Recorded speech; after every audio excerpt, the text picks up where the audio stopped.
Admiral Raina Winters stood at the observation deck of the Earth Defense Force flagship, Endeavour, watching distant stars shimmer against the void.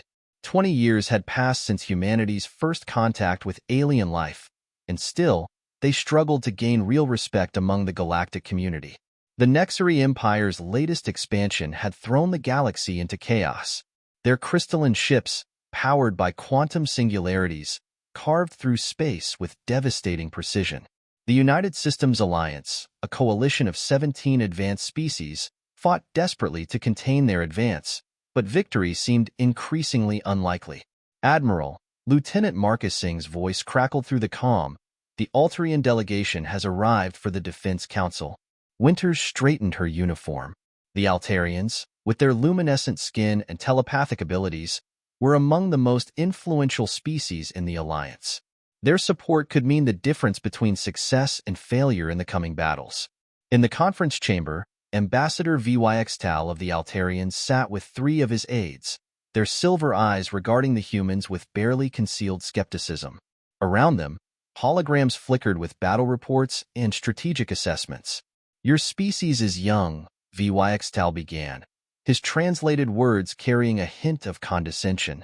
"Your ships are primitive, your weapons inefficient. Why should we commit additional resources to Earth's defense?" Winters had heard variations of this speech before.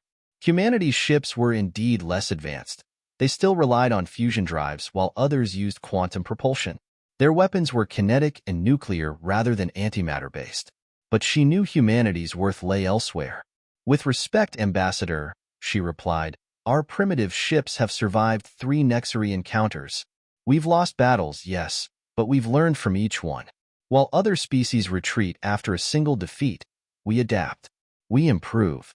The hologram shifted to display footage from the Battle of Proxima Centauri, where human ships had used their planet's asteroid belt to ambush a Nexari battle group. The crude strategy had worked, destroying 4 crystal ships at the cost of 6 human vessels. "Improvisation through desperation," one of Vyxtal's aides remarked dismissively. Before Winters could respond, alarms blared throughout the station. Lieutenant Singh's voice cut through the chaos. "Multiple Nexari signatures detected. They've broken through the Arcturus defense line." The hologram shifted to show a massive Nexari fleet approaching, far larger than any previous attack force. Their crystalline ships sparkled ominously, their forward weapons already charging. "Impossible," Vyxtal whispered. "Their quantum signatures were masked. They shouldn't have been able to gather such a force without detection." Winters was already moving. "All personnel to battle stations. Begin civilian evacuation procedures. Lieutenant Singh, notify the Earth Defense Grid. We need every ship we've got." The Altarian delegation watched in stunned silence as the humans around them transformed from diplomatic hosts to warriors. There was no panic, no chaos, just practiced efficiency born from countless drills and hard-learned lessons. "Ambassador," Winters said, turning to Vyxtal, "you wanted to know our worth? Watch carefully. Because while your ships are faster and your weapons stronger, humanity has something the Nexari don't understand. We don't know how to quit." The next hours proved her words true. Earth's defenders fought with desperate innovation, using their planet's magnetic field to disrupt Nexari targeting systems, converting cargo ships into makeshift missile platforms, and implementing tactics that more advanced races would have dismissed as suicide missions. The human fleet took devastating losses, but they held the line. For every ship they lost, they made the Nexari pay dearly. When their energy weapons were ineffective against Nexari shields, they launched physical debris at relativistic speeds. When conventional communications were jammed, they reverted to ancient radio signals and Morse code. Admiral Winters stood on her bridge as the Endeavor's hull groaned under enemy fire. "Status report on the civilian evacuations? 87% complete," Admiral Singh reported, his console sparking from a recent hit. "But we're losing ships faster than we can replace them." "Then we make every ship count," she replied, studying the tactical display. The Nexari had adapted to their initial strategies, but Winters had one last card to play. A strategy so primitive that no advanced species would have considered it. "All ships, this is Admiral Winters. Execute Protocol Omega. Authorization code Terra Invicta. Across the battlefield, human ships began powering down their weapons, appearing to shut down. The Nexari fleet pressed forward, sensing victory, until they realized too late that the human vessels weren't dead but waiting. Each ship had converted all power to their engines, turning themselves into massive kinetic weapons. The resulting collision cascade tore through the Nexari formation, shattering their crystalline hulls and disrupting their carefully coordinated attack patterns. In the chaos that followed, Earth's remaining defenders struck with everything they had left. Ambassador VYX Tau watched from the station as humanity's primitive tactics shattered the most powerful Nexari assault fleet yet encountered. His silver eyes widened as he finally understood what made humans different. Not their technology or their strength, but their sheer, unstoppable determination to survive. When the dust settled, Earth still stood, though the cost had been enormous. The defense fleet was in ruins, thousands were dead, but humanity had done what the Alliance thought impossible. They'd stopped a full-scale Nexari invasion force. Perhaps, VYX Tau said quietly to Admiral Winters, who stood bloodied but unbowed among the wreckage of her command center. We have been too quick to judge humanity's worth by the age of their technology rather than the strength of their spirit. Winters managed a grim smile. Ambassador, this was just the beginning. The Nexari thought they could break us. Instead, they've given us something to fight for. And if there's one thing humans do well, it's fighting against impossible odds. The battle marked a turning point, not just in the war, but in how the galaxy viewed humanity. They might be young, their technology might be crude, but they had proven themselves warriors worthy of respect. The real question was, what would they do with that respect once they had it? The victory at Earth had come at a devastating cost. 3 months later, Admiral Winters stood in the ruins of New Damascus, humanity's largest off-world colony. The Nexari had struck back hard, their crystalline ships reducing the once thriving metropolis to ash and rubble. Commander Kira Patel moved through the wreckage beside her, scanning the destruction with a handheld device. Unlike the pristine uniforms of their alien allies, her tactical gear was scuffed and modified with improvised armor plates and jury-rigged sensor equipment. 16 million colonists, Kira reported, her voice tight. Before the evacuation, at least. We got most out, but... She gestured to the devastation around them. 3 million didn't make it.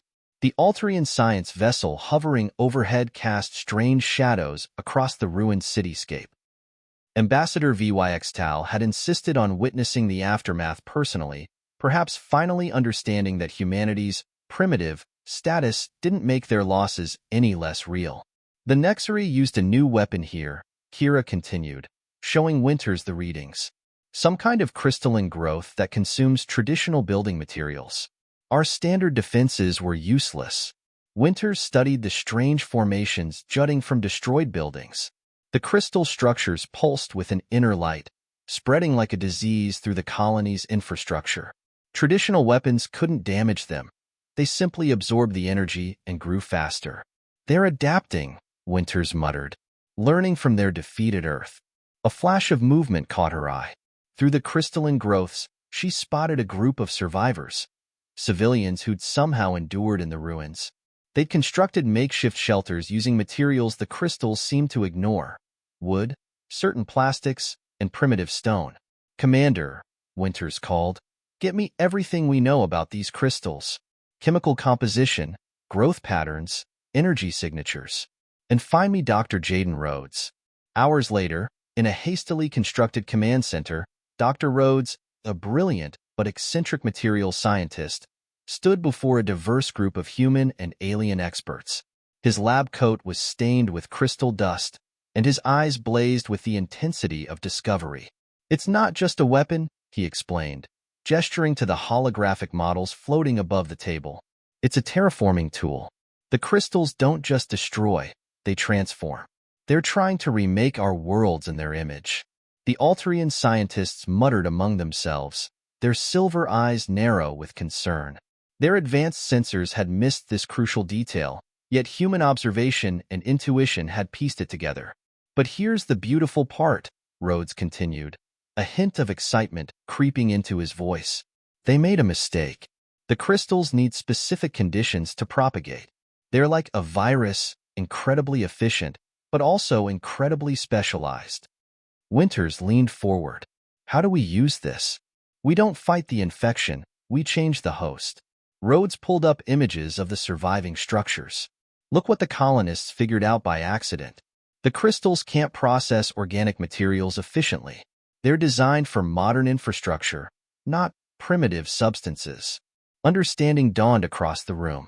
The Nexari had built their weapon assuming their targets would fight back with advanced technology.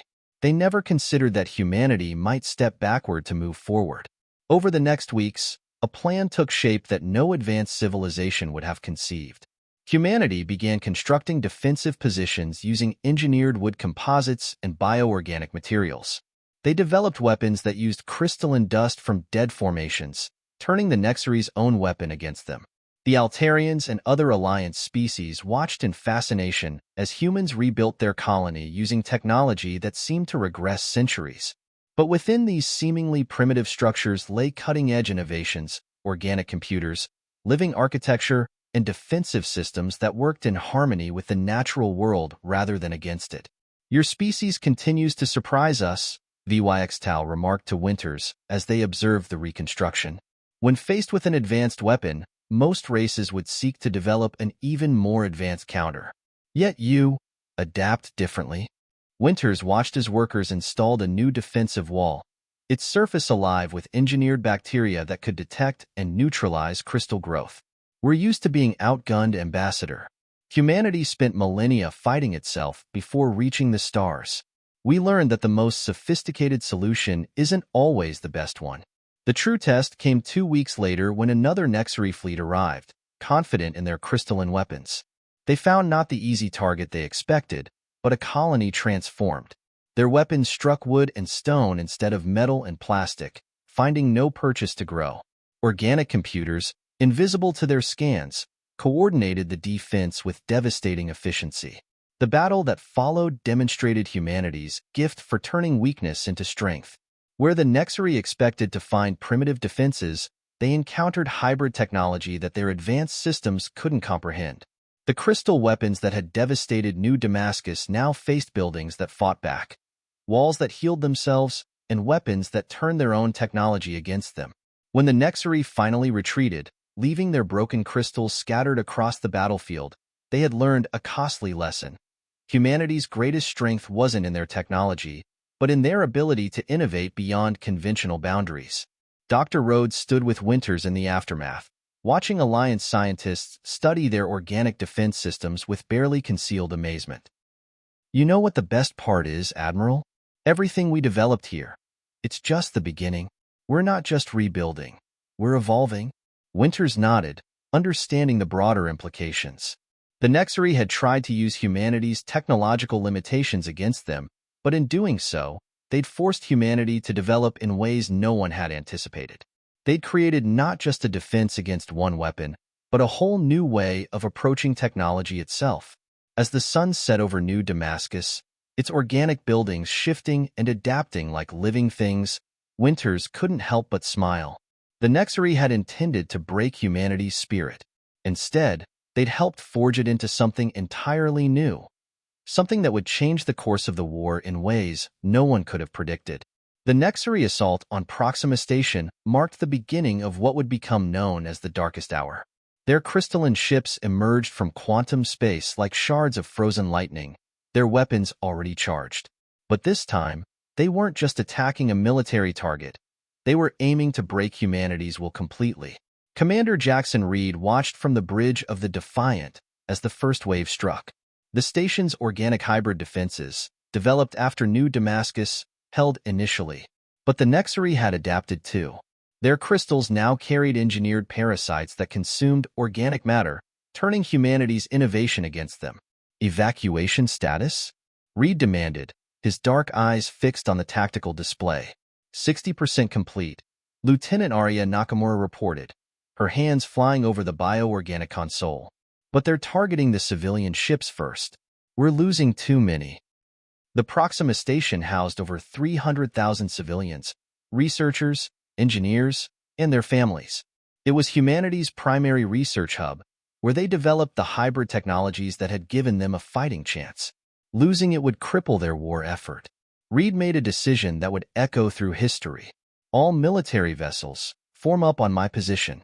We're going to give them something else to shoot at.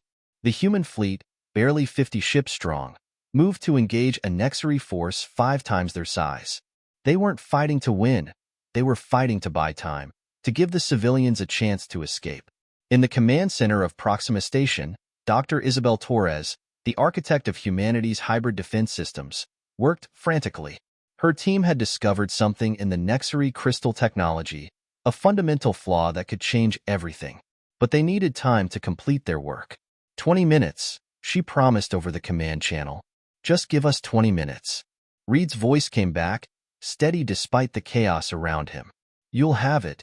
What followed was a display of sacrifice that stunned even humanity's harshest critics.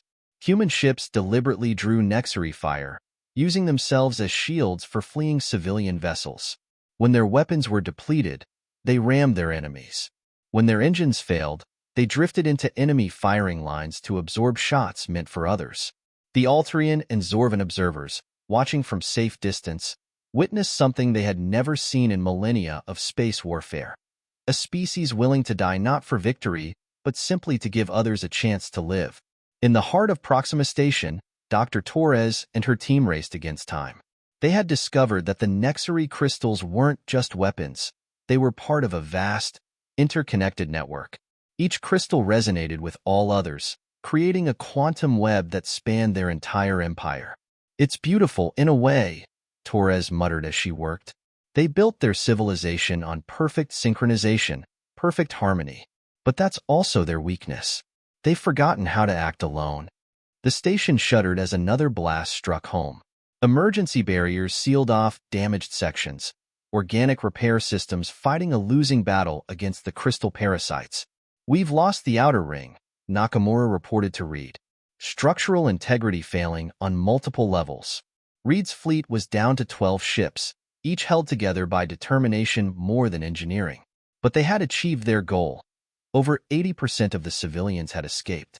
Dr. Torres, Reed called, his voice hoarse from shouting orders. We're out of time. Uploading now, Torres responded. Her team had created a quantum virus, a discordant signal that would spread through the Nexary crystal network, turning their perfect harmony into chaos. Warning, Torres added. This will affect all crystal technology in range, including our hybrid systems. Reed understood the implications. They would be sacrificing their greatest technological advancement, damaging their own defenses to strike at the enemy's heart. Do it, he ordered. The signal pulsed outward from Proxima Station. At first, nothing seemed to happen. Then, like a sheet of glass cracking under pressure, the Nexary fleet began to splinter. Their crystal ships, dependent on perfect synchronization, fell into disarray. Some exploded, others drifted powerless in space. But the cost was devastating. Proxima Station's hybrid systems failed catastrophically. The structure began to break apart, its organic components dying as the crystal components shattered. In the chaos, Reed's remaining ships launched a final assault. They targeted the largest Nexary vessels, their weapons finding weak points in the suddenly vulnerable crystal hulls. It wasn't a victory. Both sides were too damaged for that. But it was something perhaps more important, proof that humanity would never break. The aftermath of the Battle of Proxima marked a turning point in the war. The Nexary, for the first time, faced an enemy that had struck at the foundation of their civilization. The loss of their crystal network in that sector forced them to adapt, to fight without their perfect synchronization. But the true impact was felt in how the other races viewed humanity. They had witnessed a species sacrifice their greatest technological achievement, risk everything, not for victory but for survival. It wasn't just courage, it was a demonstration of humanity's fundamental nature.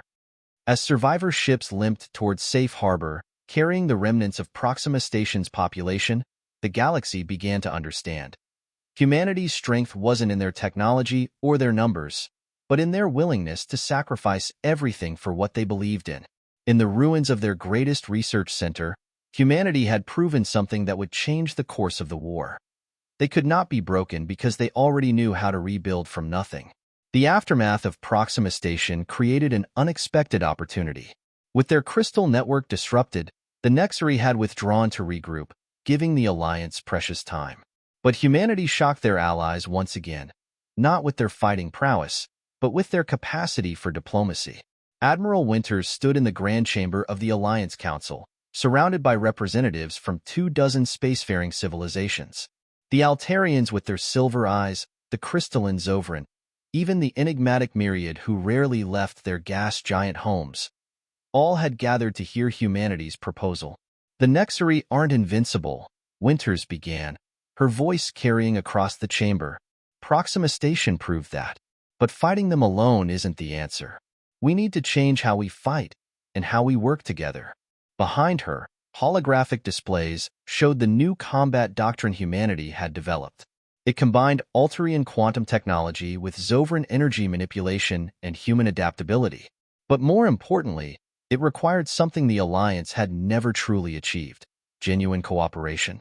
"Your species asks much," rumbled Tal, the Zovran representative, their crystalline form shimmering with skepticism.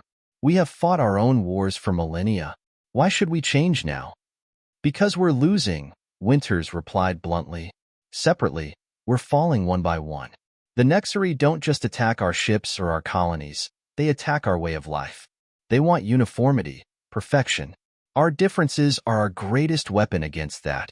Dr. Torres stepped forward, her presentation showing the integration of various Alliance technologies. "We've already proven this works. The hybrid systems we developed weren't just human innovation. They incorporated principles from a dozen different species. What we achieved in months of cooperation took others centuries to develop alone." The chamber erupted in discussion, some outraged at the suggestion of sharing closely guarded technological secrets, others intrigued by the possibilities. But it was Ambassador Vyxtal who spoke next, his voice cutting through the chaos. "I have watched humanity closely since their victory at Earth," he said. "They are young, yes. Their technology is often crude. But they possess something rare in our galaxy: the ability to unite without losing what makes them unique." The next few weeks saw an unprecedented level of cooperation. Human engineers worked alongside Altarian scientists, while Zovran energy specialists taught their techniques to eager students from a dozen worlds. What emerged was more than new technology. It was a new way of thinking about warfare and civilization itself. Commander Reed, now leading the integration efforts, worked tirelessly to bridge cultural gaps. When myriad scientists struggled to communicate complex theories, he developed a universal translation matrix that converted abstract concepts into understandable forms for each species. When Zovran and Altarian engineers clashed over design philosophies, he found ways to incorporate both approaches. The breakthrough came during a joint training exercise. A mixed fleet of Alliance ships faced a simulated Nexari attack, using the new integrated systems. The human ships provided tactical flexibility, while Altarian vessels delivered precision strikes. Zovran cruisers generated defensive fields that complemented myriad sensor arrays. Each species played to its strengths while covering others' weaknesses. "This is what the Nexari don't understand," Reed explained to a gathering of Alliance commanders. "They see our differences as flaws to be corrected. But diversity isn't weakness, it's adaptation waiting to happen." The exercise proved his point when the simulated Nexari forces launched an unexpected attack pattern. Instead of falling into chaos, the Alliance fleet adapted. Human creativity combined with Altarian precision and Zovran power created solutions that no single species could have devised alone. But humanity's greatest contribution wasn't tactical or technological, it was cultural.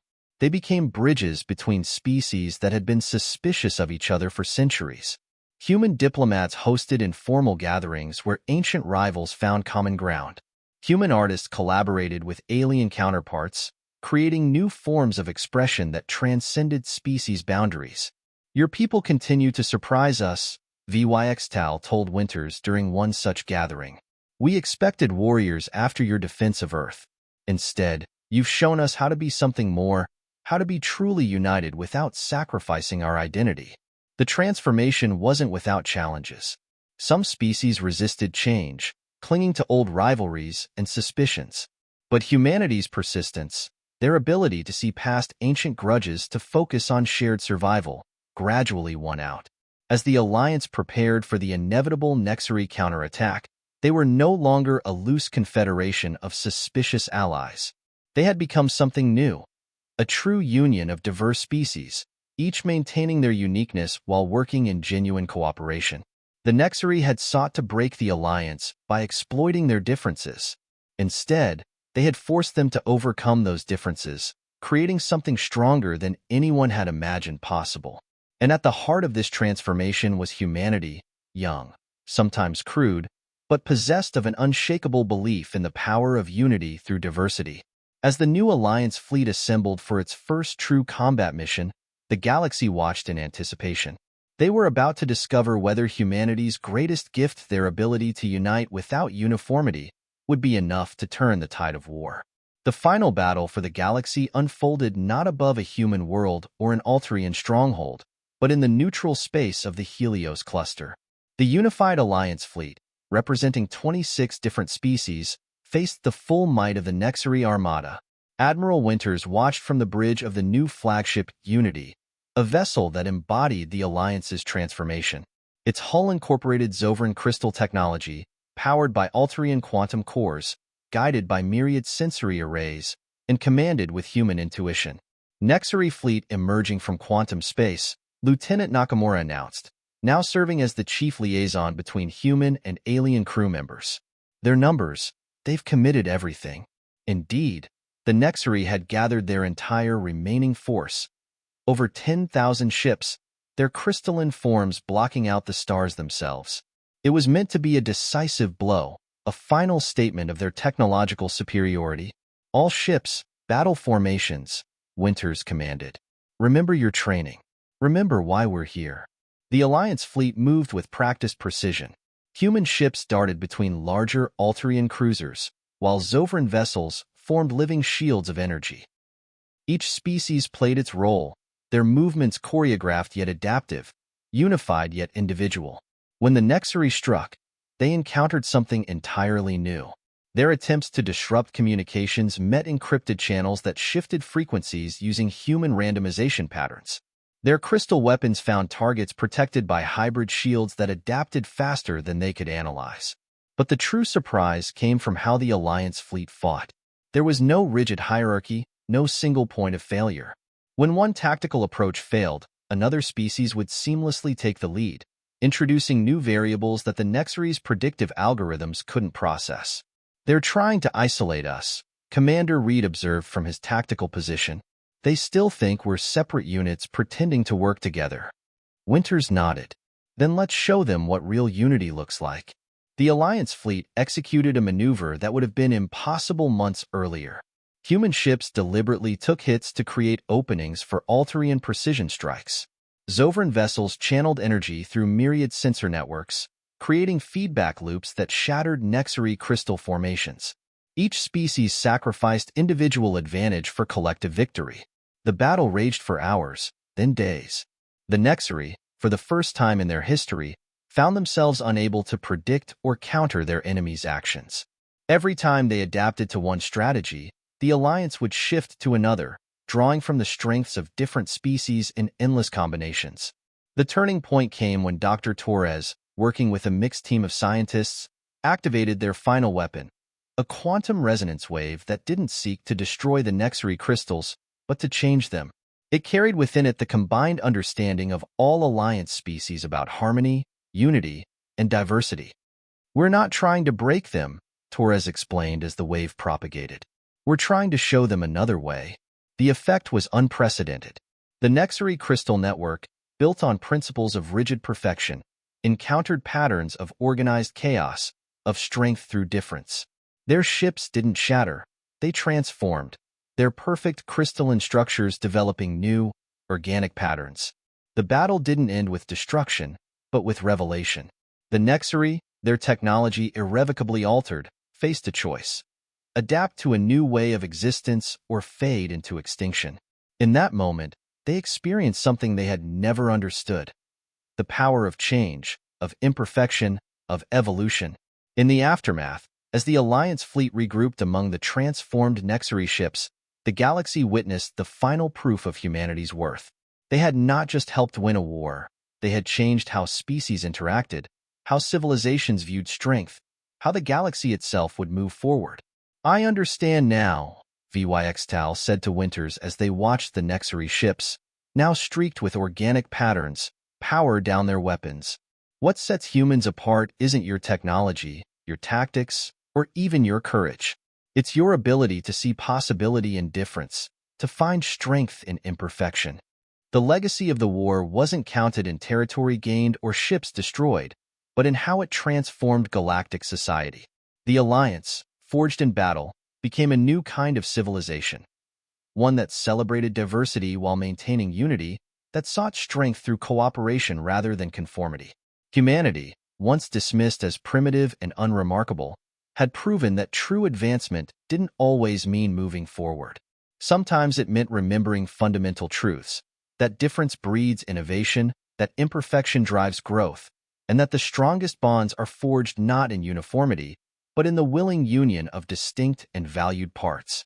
As new stars dawned on a changed galaxy, the question was no longer what set humans apart, but what they would help the galaxy become next. Their journey from dismissed newcomers to respected allies had shown that respect wasn't earned through power or technology, but through the ability to bring out the best in others while remaining true to oneself. The story of humanity's rise would be told for generations, not as a tale of military victory, but as a reminder that the greatest strength lies not in standing alone, but in standing together, different yet united, imperfect yet unbroken. Looking out at the transformed fleet, Winters smiled. They had not just earned respect, they had redefined what respect meant in a galaxy that would never be the same.